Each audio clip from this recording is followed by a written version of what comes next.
Right next update చూస్తే AP assembly సమావేశాలు వాడివేడిగా జరుగుతున్నాయి.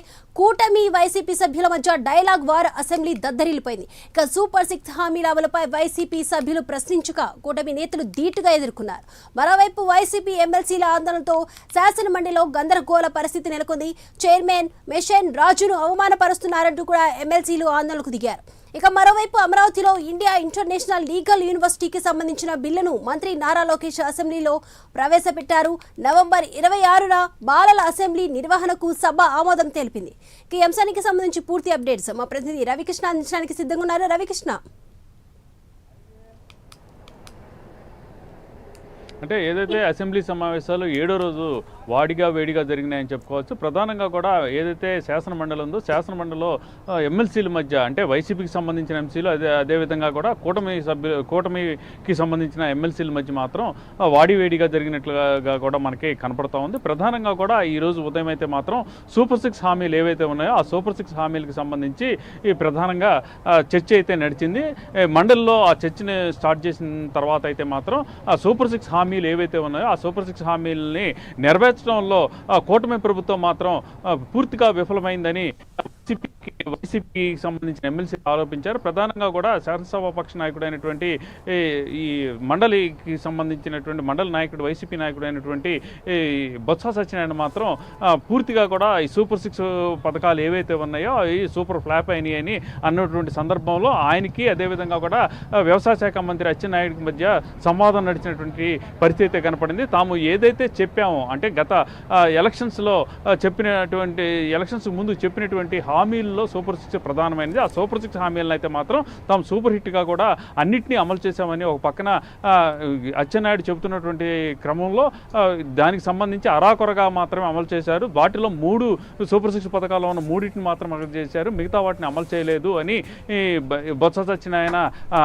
అన్న తర్వాత దానికి వైసీపీకి సంబంధించినటువంటి ఈ ఎవరైతే ఎమ్మెల్సీలు ఉన్నారో వాళ్ళంతా మద్దతు పలికినటువంటి సందర్భంలో కొద్దిగా గందరగోళ వాతావరణం అయితే ఏర్పడిందని చెప్పుకోవచ్చు. దాంతో ఒక్కసారిగా కూడా అక్కడ దీనికి మండలిలో మాత్రం ఒక ఉద్రిక్తమైనటువంటి వాతావరణం ఏర్పడినటువంటి పరిస్థితి అయితే కనపడింది. దీంతో కొద్దిసేపు మండలిని అయితే వాయిదా వేయడం జరిగింది. వాయిదా వేసిన తర్వాత మళ్ళీ కూడా సూపర్ 6 హామీలకి సంబంధించిన అంశం తర్వాత మాత్రం ఈ వైసీపీకి సంబంధించిన ఎమ్మెల్సీలు మాత్రం ప్రధానంగా ఏదైతే నిన్నటి రోజు ఈ శాసనసభ ప్రాంగణంలో ఉన్నటువంటి సెక్రటేరియట్ ప్రాంగణంలో ఉన్నటువంటి ఒక భవనాన్ని ప్రారంభోత్సవం చేశారో ఆ ప్రారంభోత్సవం చేసేటువంటి సందర్భంలో తప్పనిసరిగా కూడా మండలికి సంబంధించినటువంటి చైర్మన్ ఎవరైతే ఉన్నారో ఆయన ప్రోటోకాల్ ప్రకారం పిలవాలి.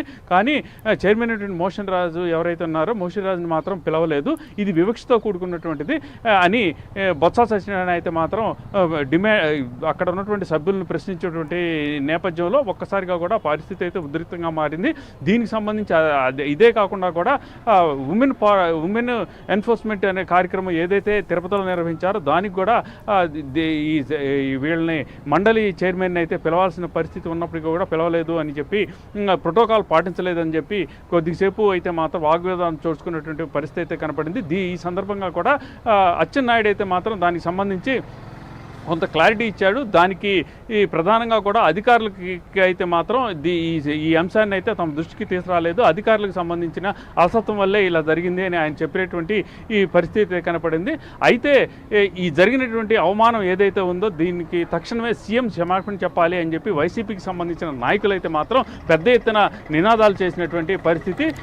సభ అయితే మాత్రం కంట్రోల్ తప్పుతున్నటువంటి పరిస్థితిలో కొద్దిసేపు వాయిదా వేశారు. ఆ తర్వాత మళ్ళీ తిరిగి సభను ప్రారంభించినటువంటి సందర్భంలో ప్రధానంగా కూడా అక్కడ చూసుకున్నట్లయితే మాత్రం బొత్స సత్యనారాయణ ఒక సందర్భంలో ఎవరైతే మండలి చైర్మన్ ఉన్నారో ఆయన ఎస్సీ కాబట్టి ఈ విధంగా అవమానపరిచారు అనడంతో ఒక్కసారిగా కూడా పౌర సరఫరాల శాఖ మంత్రి అయిన నాదెళ్ల మనోహర్ మాత్రం ఆగ్రహం వ్యక్తం చేశారు. ఇక్కడ కులమతాలని తీసుకొచ్చే పరిస్థితులు మాత్రం కల్పించకండి, ఏదన్నా తప్పు జరిగినట్లయితే దాన్ని రెక్టిఫై చేసుకునే విధంగా కూడా ఉండాలి అని చెప్పినటువంటి సందర్భంలో మాత్రం ప్రధానంగా అక్కడైతే కొంత ఉద్రిక్త పరిస్థితి ఏర్పడింది. ఆ తర్వాత ఇప్పుడైతే మాత్రం ప్రధానంగా కూడా ఇక్కడ రాష్ట్రంలో పరిశ్రమలకు సంబంధించిన అంశం మీద మాత్రం చర్చ సీఎం చేస్తున్నటువంటి పరిస్థితి అసెంబ్లీలో కనపడుతుంది.